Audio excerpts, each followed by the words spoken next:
All right, and now it's my pleasure to welcome Diana Burley, our wise vice provost. Sorry, for research and innovation. Welcome. Thank you. Do I control the slides or? It's just up and down. Oh, okay. It's Okay. All right. Good afternoon, everyone. Let me add my voice of welcome. We are excited to have you here and really are looking forward to a wonderful semester and a great year. I am Diana Burley. I'm the Vice Provost for Research and Innovation, and I have been at the university for just over 3 years. So I came right in the middle of the pandemic. So probably a lot of the buildings that you go into the first time, I haven't actually been in yet either, so we can learn some things together. I have just a few slides. I'm just going to give you an overview of sponsored research here at AU. Please feel free to ask questions as we go along, and we'll go from there.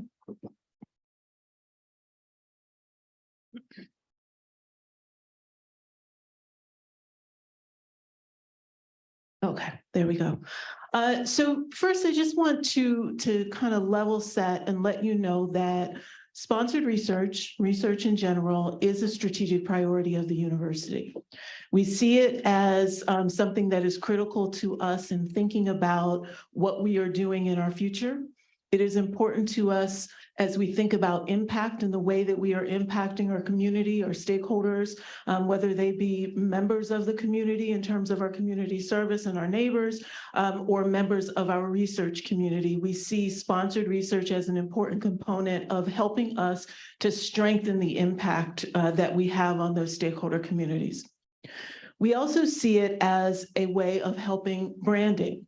One of the things that we have been focused on over the last several years is making sure that we are tying our research mission to our larger teaching and learning mission, so that our academic mission spans from teaching and learning through research, to make sure that as we think about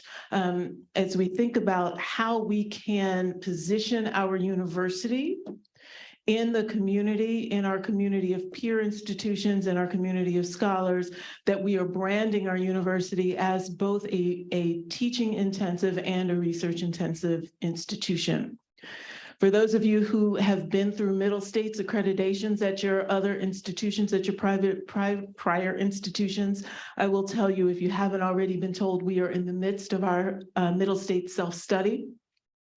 And in the course of that, we've spent a great deal of time thinking critically about what research and scholarship means here at AU and how we value both of those endeavors. And we want to make sure that we are branding ourselves for our external community, but also for our internal community on research and our research productivity. And the final reason why sponsored research is important to the university is revenue. We are a primarily tuition-driven institution. I believe the percentage is about 94% tuition-driven. So President Burwell recognizes that we need to think critically about that proportion and how we can diversify resources coming into the institution that will allow us to accomplish our mission. And we see sponsored research as one of those mechanisms. So this chart gives you a sense of how our sponsored research has grown over the last several years. You can see that we have grown quite significantly. The chart shows you each quarter over the last 4 fiscal years. And I will say that the last 3 fiscal years have been record-setting years in terms of sponsored research totals for us.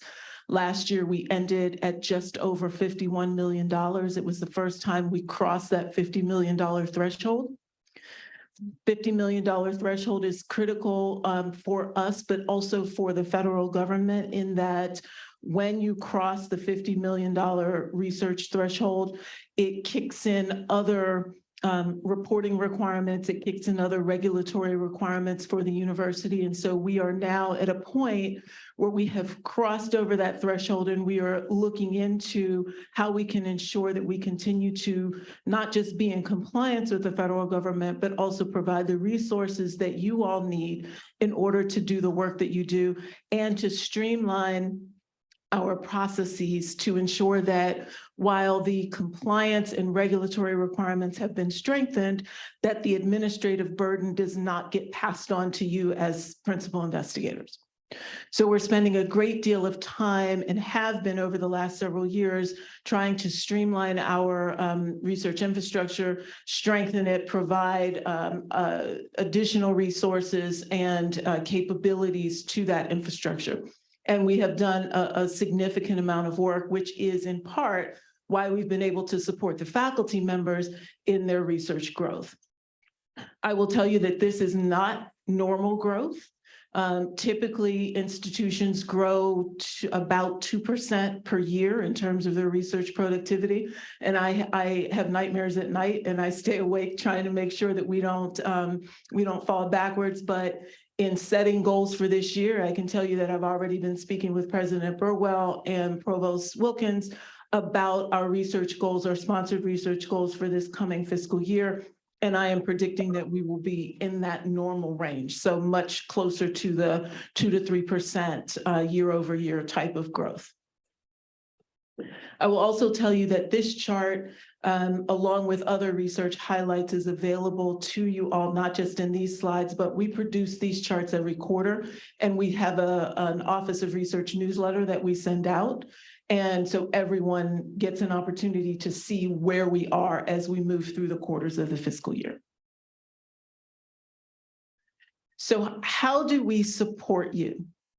My office, and when I came in, the Office of Research was new. You saw Dean Bolin.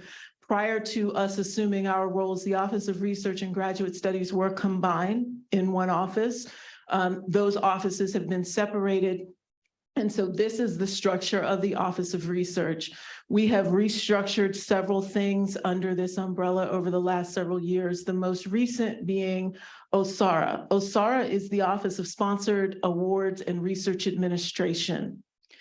And the reason that we created OSARA as a unit last year, which is when we created it, was because one of the things that we were finding that was causing a significant amount of administrative burden for our PIs is that the pre-award work, getting the proposals out the door and into the system, was fairly disconnected to the post-award management of that work and the budgets that needed to be managed and structured. The reason why there was a disconnect is because OSP, the Office of Sponsored Programs, previously reported to me, to the Office of Research, and GCA, Grants and Contracts Accounting, reported to up the finance chain to the CFO. So there was a disconnect in the way that those offices communicated and functioned. So what we did last year is, while we continued to keep some of the reporting lines the same, we also created some dotted lines that bring OSP and GCA together so that our colleagues in the finance administration side, when they are looking at your budgets and your spend, et cetera, they have insight into what the proposal said and what those initial budgets said when they went in. It also means that the colleagues in OSP, as they are helping you to prepare your budgets, they're working with our finance team to ensure that they are structuring it properly and that there's not going to be a disconnect on the back end to ensure that, again, things run smoothly. So OSARA has an executive director. Her name is Dominic Napoleon. She troubleshoots and ensures that there is good communication between the two offices. However, OSP has a director as well as GCA. And so, and later I will show you how to reach out to the different individuals in these different offices, but just know that that is the most recent unit. Research support.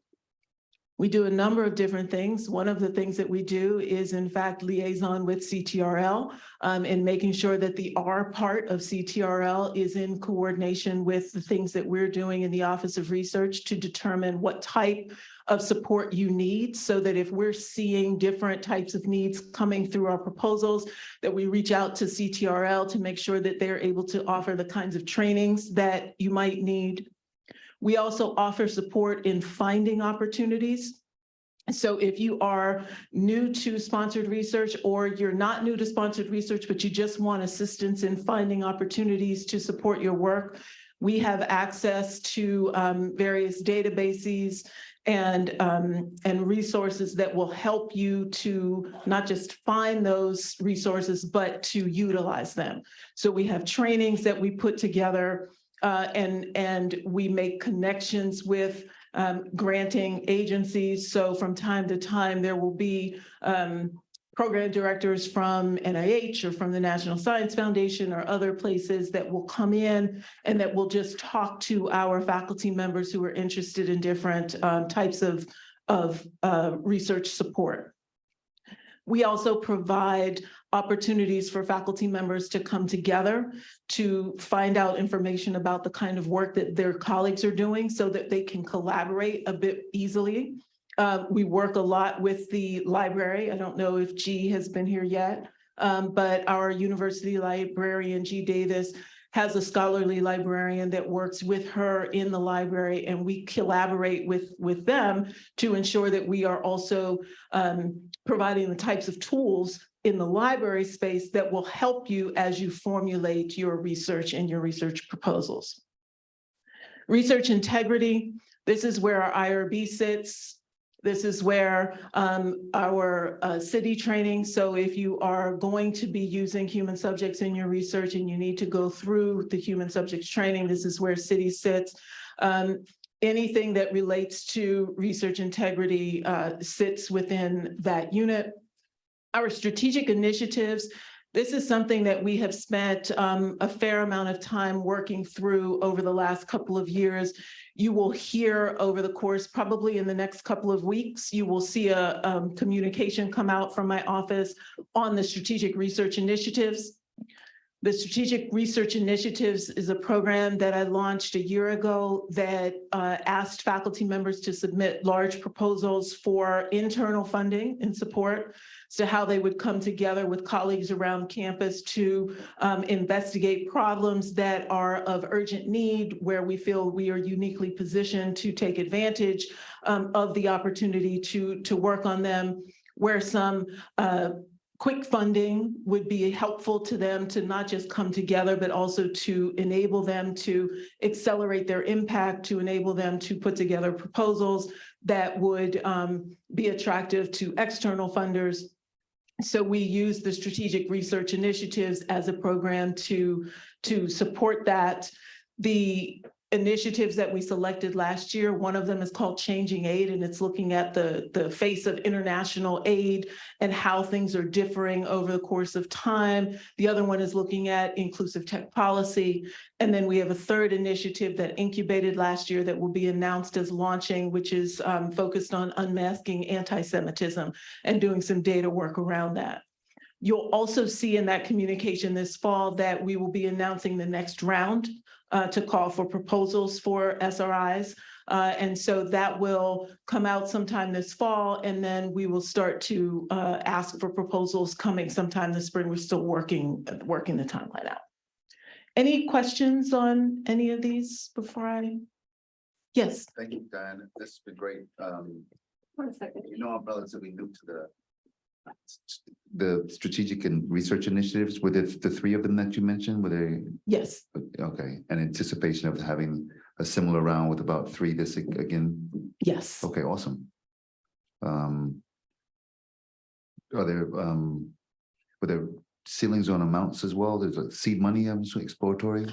So it's seed money, and it really does range from, I don't know, I would say that the top is about 150. But it varies tremendously, and in part it varies based on what you say your needs are, but also obviously the overall budget and what the other needs are, right? Because it's a portfolio, and then where you are in terms of the process of development. When we initially launched the program, we didn't anticipate having an incubated project. But what we found is that we had this one project, the Unmasking Anti-Semitism project, that had all of the elements, but it hadn't crystallized yet. And so we decided to create an incubation phase And the resources that we provided to the incubating project were significantly lower than what we did for the other two. So it becomes a negotiation. It's not a decision that I make on my own. In the first round, I worked in collaboration in making the decision with the provost and with the vice president for advancement, Courtney Searles.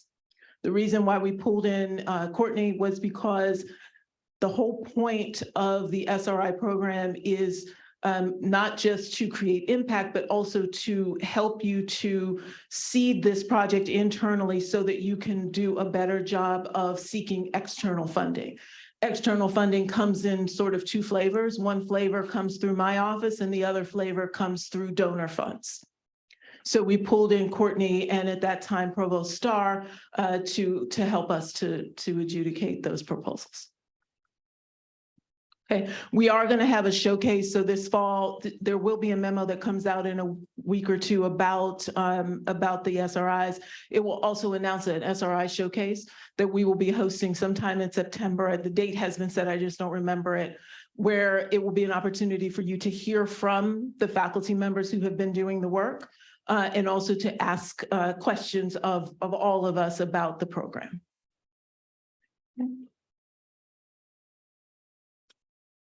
Okay.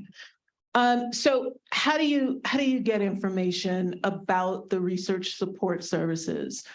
If you have not used or been introduced to the ServiceNow platform, let me introduce you to it now.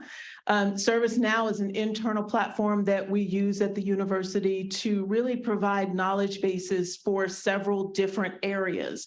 IT is one of those areas, HR is one of those areas, and research is one of those areas. So a year and a half ago or so, we completely revamped the research website. The research website is at american.edu/research. But one of the things that you will find is that there is a link to Research Central. Research Central on the ServiceNow platform does several things for you.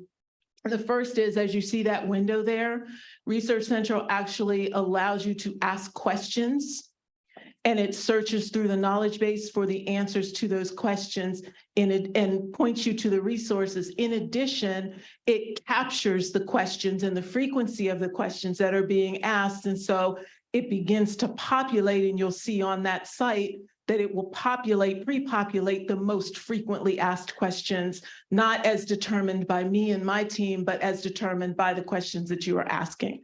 Not only does that give you faster insight, but it also helps us to figure out what we ought to be doing to change the way that we're presenting research and resources to you.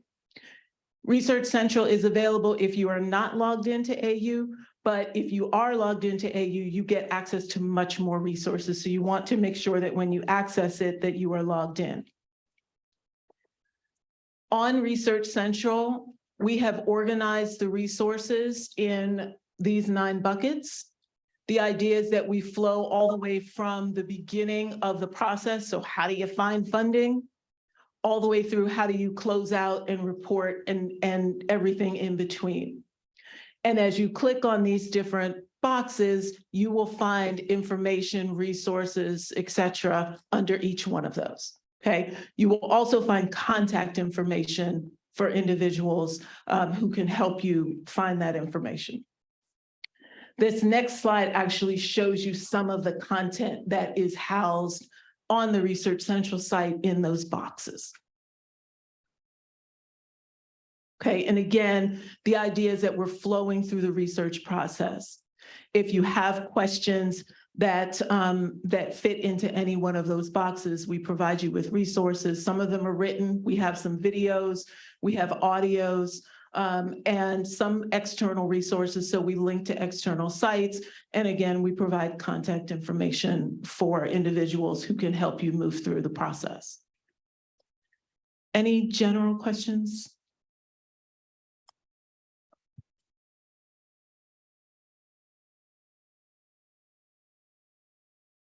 It's more of an upvote because this is so useful. I didn't know this existed and I went in and I was like, what? what? So I was able to port over my NSF number, update my ORCID, move over my city training, so I don't have to do that again. And all the answers are right there. So thank you. Thank you. I didn't even plant her. I couldn't have said it better myself. We're very proud of Research Central. We spent a lot of hours, Jennifer Maher in my office, who you will probably get to know. Jennifer's the one that puts the newsletter together. She creates these charts. She does a lot of our pushing of social media and students that work with her. She really was the lead in helping us to establish our Research Central portal. And as I said, not only can you put in questions and it will help us to update our resources, but if you find that there are pieces that are missing, let us know.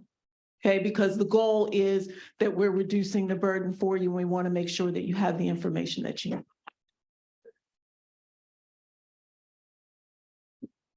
Okay. So where to begin? And this is really my last substantive slide. And so if you have general questions, I'm happy to answer them. Log in and explore Research Central. It really does have a great deal of resources, not only resources if you are already engaged in the sponsored research process, but it has a lot of resources, connections to places to find opportunities. If any of you had access to like Pivot at your prior institutions, Pivot is a database that you can go into. You can actually put in the areas that you have interest in, and it will generate opportunities. You can even have it so that they come into your inbox. But there are a number of different external resources that we have access to that you can use and gain access to through Research Central in order to find opportunities. You will find that there's a lot of trainings. This is an area where we do need your assistance, so that if you find that there are trainings there or resources there, but they could benefit from a different style or a different amount of detail, let us know. Jennifer has several resources that are listed there that are basically, we step-by-step you through slides that show you how to use the different resources with audio overlay, so that we can take you through and really reduce the time that it takes you to learn about how to leverage the resources. Contact information. In addition to contact information for the individuals in my office, on my team, there's also contact information available through Research Central for the research administrative leads in your schools. Okay, that's very important, because the individuals within your individual units are the ones who know how to navigate the school's bureaucracy. How do you go from idea to proposal that actually leaves the school to then get to my team? If you contact us, which you are perfectly happy, we're perfectly happy for you to do, often what we will ask you is, have you reached out to the research leads in your unit?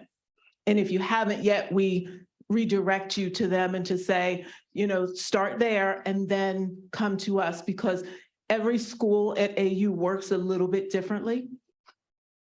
And so it's important that you get the most up-to-date information for exactly how your school works, and the guidance that your research administration teams have for you.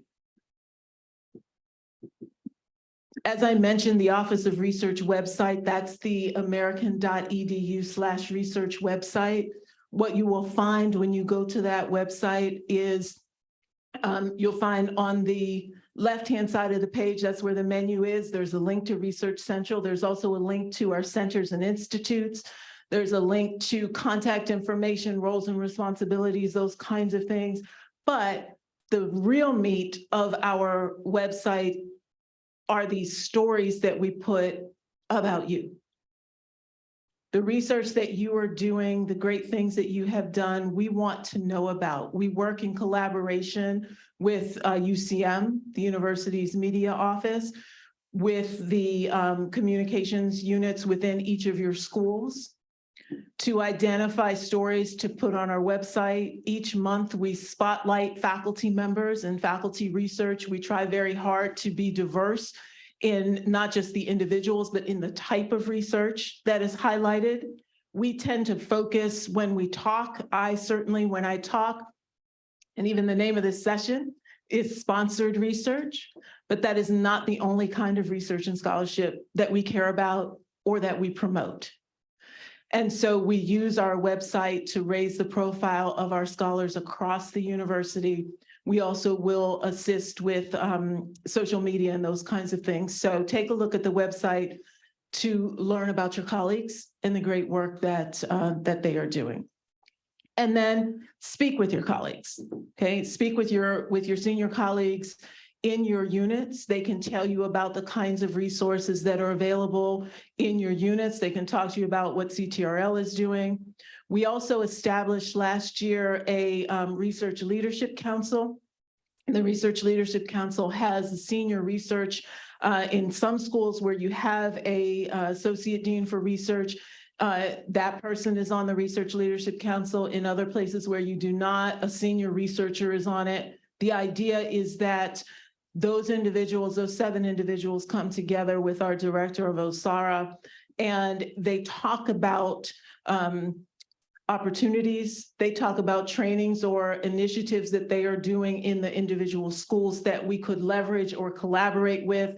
They provide us in our central office with additional insight and information so that we can provide better support for you. But it's important that you engage with them to get the kind of insights that you need. And certainly, if you have questions, please feel free to reach out to me and to my office. We are here to help. We are happy to help. We want to support you and make sure that your experience with sponsored research in particular, and certainly your research and scholarship in general here at AU is successful. And we want to do whatever we can do to enable that.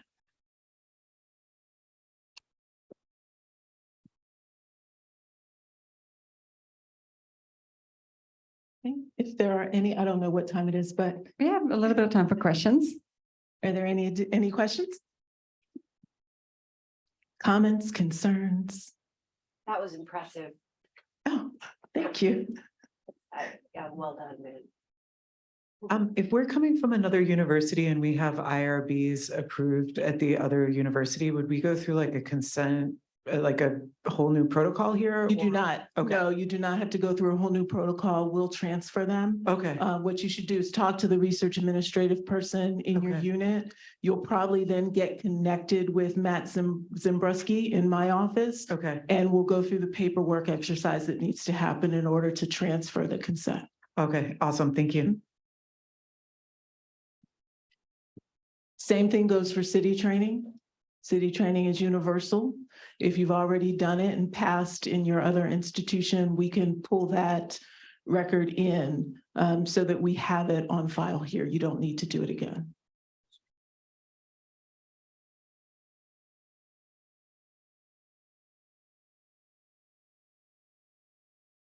Hi, my name is Tels Fashola. I just wanted to say thank you. Your office has been very, very supportive of my grants that I have brought in. I'm in the School of Education. I had a question also, and I know Jennifer does an amazing job, but I know your department used to do that, where they would forecast, grants and say, this is the list of opportunities available. My previous institution had done that, and then I know American started to do it. I don't know if American plans to do that in the future. You're right. We started to do that. We slowed down in providing that listing because it started to get so large and we simply did not have the ability to kind of hold on to them. We're always trying to figure out what is the right way to provide opportunities and advanced information to you. We have found that guiding you toward the resources, things like Pivot has been more effective because it allows you to, each of you, to select the areas that you care about and get those notifications directly. But we're always open to ideas on how we can do a better job at helping to push opportunities out to you. So if you have those ideas, please let us know and we'll try to figure out how to make that happen. We do send out opportunities for limited submissions. I should just mention the limited submissions proposals. From time to time, funders have opportunities where they say, we are only going to consider one proposal per institution. When that happens, our office tries to take note of that as soon as we can so that we can then send out a notification to the faculty to do a very quick internal, I say competition, but it's competition light. It's really just an opportunity for anyone who is interested in potentially writing a proposal for that opportunity to provide us with typically a 1 or 2 pager overview of what their proposal would be. A bio or a very short abbreviated CV, you submit that to us, and then we work in collaboration with the Faculty Senate Committee on Scholarship. That committee actually goes through and looks at the different proposals. They make recommendations back to me, and then I select the individual that, whether it's 1, 2, 3, however many is allowable by the sponsor, I select the individual that can go forward as a representative for the university. The criteria vary based on what the criteria are for each one of those opportunities. Oftentimes, I get pushback from faculty members who don't want to go through that process. And my response is always the same. If you don't go through the process, you run the risk of doing a whole lot of work for absolutely nothing. Because in some cases, if the sponsor says they will only accept 1 proposal per institution and the institution submits 2, the sponsor will kick them both out.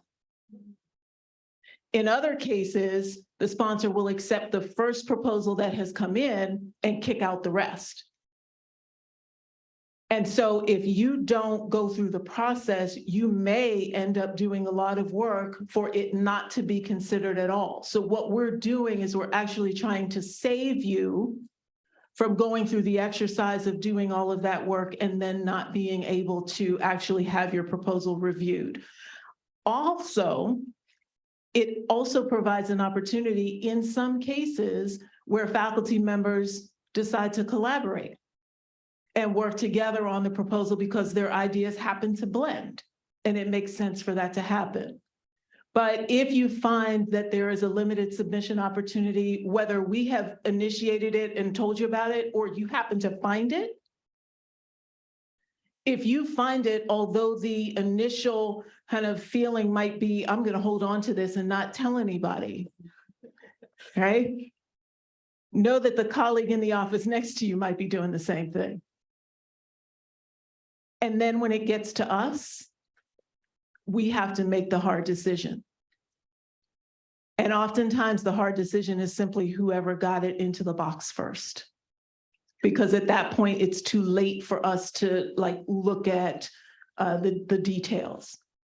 And what we can't do is submit more than 1 if the sponsor says we can't do that. So resist the urge to hold on to it. We do take into account if you happen to be the one that says, hey, look, I found this, this is why I'm qualified, all of this, we will consider that in our assessment of the proposal, but it's important that you understand why we're doing it. And that frankly goes for anything. If there's ever a question as to why we're doing something the way we're doing, please ask us. Sometimes we have good reason, sometimes the reason could be better. Sometimes it's just the way that we've been doing it and we hadn't really thought about it. And if we think about it, we make adjustments. We're perfectly happy to do that. Anything else? Yes. Could you talk for just a second about indirect cost recovery and for grants, say federal grants, how indirect is split between university and school? Yes. So on the federal side, AU's negotiated indirect rate is 43% for on-campus work, 19% for off-campus work. Okay, so 43% of whatever the grant is minus whatever is not calculated in the indirect based on whatever the federal guidelines are. So a very easy example is if you have participant support costs in your grant budget, those costs are not considered in the modified total direct costs, and so they're not calculated in that 43%. Of that 43%, 50% is taken by UBO, the university's budget office. The other 50% comes back to the unit. In the case of non-university wide centers, the unit is the academic unit in which the PI sits. In cases of the university-wide centers, the unit is my office. In general. That's if there's one PI sitting in one place. If there's a PI and co-PIs, then we negotiate based on the percentage of effort as to where that 50% that UBO does not take, how that gets split up. Once it gets to the dean's office, each individual school has their own formula for how they distribute that to your faculty, to their faculty. So this is why it's very important that you liaison with the research administrative leads at your, okay? Because what you hear about as the rule for what's happening in SIS may be slightly different than the way that SPA does it, which may be slightly different than the way that CAS does it. Okay, so it's very important that you communicate with them. In terms of non-federal grants, it can be all over the map. Non-federal sponsors, foundations, they typically pay somewhere between 15 and 20% of indirect costs. Although I have seen when some will say zero, they don't want to give anything. If you're working with a sponsor that says, a non-federal sponsor that says that they want to give zero indirect, I strongly encourage you to, one, consider the opportunity into whether or not the resources that you would get or the prestige that you would get, because it's not always just about the resources, whether it's worth it to go for that opportunity. And two, that you work with your budget people in your unit to build in direct costs for some of the things that you would have gotten indirect costs to support.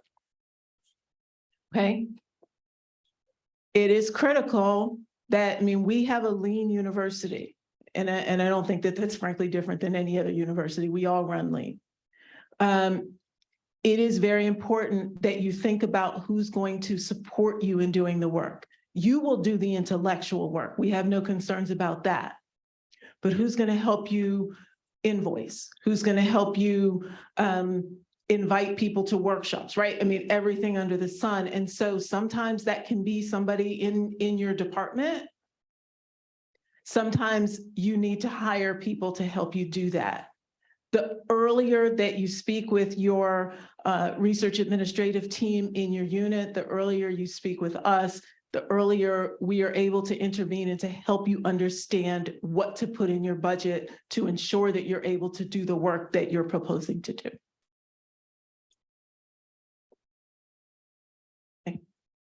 So thank you so much, Diana.